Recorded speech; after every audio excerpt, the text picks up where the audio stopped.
Hi hello नमस्ते. आज करणार आहोत तोंडात घालताच विरघळणारी खोबऱ्याची वडी. प्रथम कढईत तूप गरम करून घ्यावे. तूप गरम झाल्यानंतर त्यात खोबऱ्याचा किस 4 वाटी किस परतून घ्यावा. त्यानंतर दुधाच्या पावडरीत दूध मिक्स करून 4 चमचे दुधाची पावडर घेतलेली आहे. त्यात अर्धी वाटी दूध घातलेलं आहे. हे मिश्रण खोबऱ्यात ओतावे. खोबऱ्यात ओतून चांगल्या प्रकारे हलवून घ्यावे, चांगले मिक्स करून घ्यावे.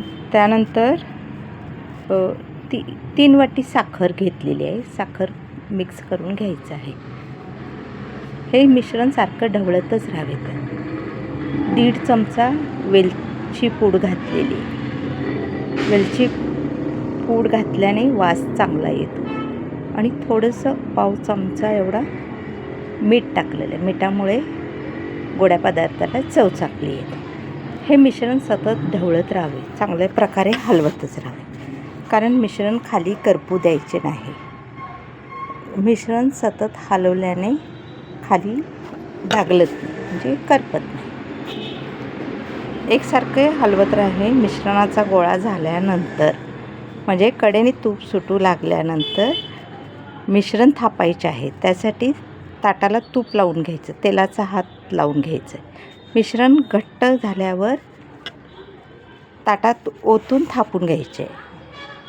वडी जशी हवी असेल त्याप्रमाणे थापून घ्यायचं आहे. सर्व मिश्रण ताटामध्ये घातलेलं आहे आणि व्यवस्थित थापून घेतलेली. मी जाडसरच थापून घेतलेली आहे आणि मग त्यामुळे काप थोडे जाडसरच होतात.